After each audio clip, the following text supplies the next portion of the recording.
Sudafed is commonly purchased by people who want to make it into crystal meth at pharmacies, drugstores, and supermarkets.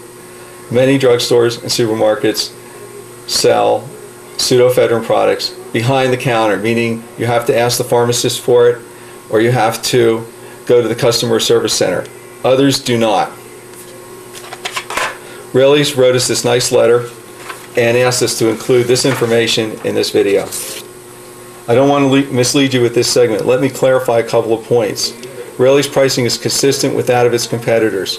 Raley's is in full compliance with the current laws in California, and that Raley's is allowed under law to place pseudoephedrine products on the shelf. And Raley's has systems in place to prevent purchases in excess of 3 packages. You can't walk out of Raley's with a case of pseudoephedrine. They also asked us to convey that Raley's are in compliance with current laws regarding the sale of pseudoephedrine and ephedrine, and to communicate that Raley's is working on a plan regarding the placement of pseudoephedrine products, and include footage and mention other retailers who are not meeting your standards of placement of pseudoephedrine products. Well, we went to Albertsons, went to Safeway, went to Long's, went to Rite Aid, CVS. All these pharmacies have pseudoephedrine either at the customer service counter or at the pharmacy. This, without a doubt, is the main ingredient. This is what is converted into crystal meth and sold to our children. This product, by agreement of 11 states who have now passed legislation, should be behind the counter, should be at the customer service center, should be in the pharmacy. It's not illegal to sell this in California.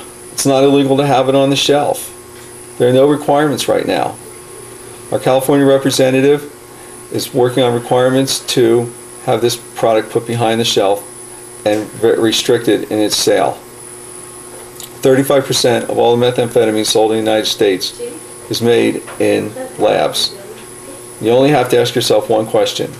Where do you think they're getting the pseudoephedrine to make it?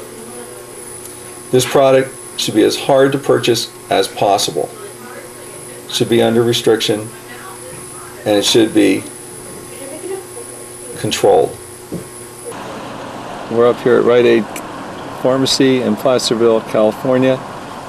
And what does it say? Here's Sudafed. This is the Sudafed that contains no pseudoephedrine. Where is the Sudafed with pseudoephedrine? Not available. Let's look at this sign. Pseudoephedrine, the active ingredient in many nasal decongestants, is being chemically altered by criminals to produce illegal drugs. We apologize for the inconvenience and appreciate your understanding. This drugstore chain is leading the way. This drugstore chain has taken dangerous drugs off the counters and put it behind the pharmacy. If somebody really needs it, they can get it there. But most of the criminals won't be able to access it that way. Which is really great. We'll see how they're doing in the pseudoephedrine department. And if you look down here, we have Sudafed Maximum Strength, which has pseudoephedrine HCl in it. Okay, and we also have pseudoephedrine in the Safeway brand. But we also have a notice over here that says Safeway has voluntarily restricted the sale of single active ingredient pseudoephedrine products. If you wish these products to purchase these products, please go to the customer service area in the front of the store.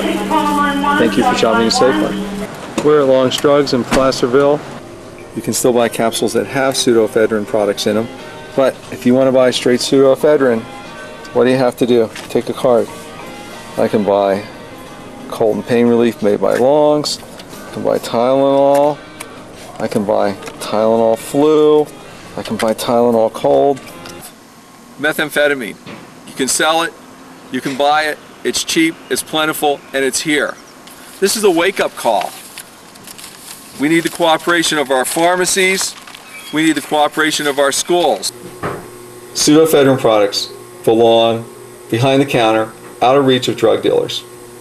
Out of reach of people who come back into store time after time, buying 2-3 boxes each time, maybe shoplifting them, doing anything they can to get a hold of this drug so they can make it into crystal meth and sell it. Our county has recognized that this is a problem. They've gone so far to publish this, Methamphetamine Fact Book.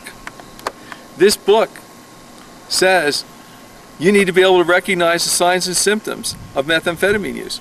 But what good is it to put out this book with all this information if nobody's doing anything about it?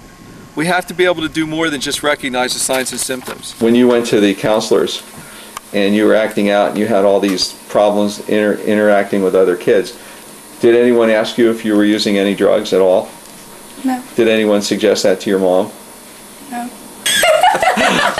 So when you did drugs, how did you feel? It's just, you sometimes get what kids would call cotton mouth, where you don't have any saliva in your mouth and your mouth feels really dry, and then your stomach, like after a while, it just starts feeling really weird, like it's just a hollow hole that is burning, and your body just gets really shaky, and it's not a cool thing. Dopamine and serotonin are neurotransmitters. In other words, they cross the synapses of our nerves and our brain cells. Their release allows us to feel happy. They're mood elevators. They give us a feeling of well-being, of security within ourselves. They are what allows us to be friendly to other people. However, when you take crystal meth, you get a flood of these neurotransmitters across your synapses. So you enter a euphoric high and everything's right with the world. You're having a great time, your friends are great, you're having a lot of fun, sex is wonderful. The whole world is just better than ever before. When I was on meth, I'd get twitchy and I would just not be able to sit still. I couldn't concentrate on one thing. I had to be doing a bunch of things. I would get depressed. I would think that no one liked me, and I would just kind of sit in a dark room by myself and draw pictures and just do stupid stuff. I would cut myself. Where did you cut yourself? My arms and my legs. Can you show me that? They're not that bad of scars. They're dark. I have burn marks where I burnt myself with cigarettes. And then there's dark patches of skin. And look at this. This is a survey put out by El Dorado Union High School District. 1% of 9th graders and 1% of 11th graders have admitted using methamphetamine in the last 30 days. This is just this year. Now, if you take into account that probably about half of them wouldn't admit it because they think they're going to get caught, I'd say that gives us about 150 kids in the district that are using methamphetamine. Why is this a problem? I'll tell you why. If it was measles, mumps, rubella, chickenpox, asthma, if it was meningitis, if it was any of these little diseases, and we found that there were 150 kids in our district that came down with them, the Board of Health would be all over us like a wet t-shirt. But because it's a drug problem, it's a silent problem. The kids just slip away from us. They get transferred out of the school for bad behavior. They get sent over to Independence High School where they only have to go 1 day a week. They quietly drop out because they say they're not right for school. And where do we find them? We find them down in San Francisco, laying on the streets, somewhere in Haight-Ashbury. Somebody's grandmother finally locates them and reels them in, and where are they ending up? They're ending up with my dental chair, having their teeth pulled out. It doesn't have to be this way. If we recognize the problems, if we react to it. 1% here in our district. Some districts had 5%. That's a lot of kids, and we can do something about it. Learn to drug-proof the kids. Learn to identify the problems. Learn to refer them for treatment. Don't be afraid. Where'd you go to high school? I graduated El Dorado High School in 1974. I had 2 of my teachers that I got high with. That you got high with 2 of your teachers? Got high with, yeah.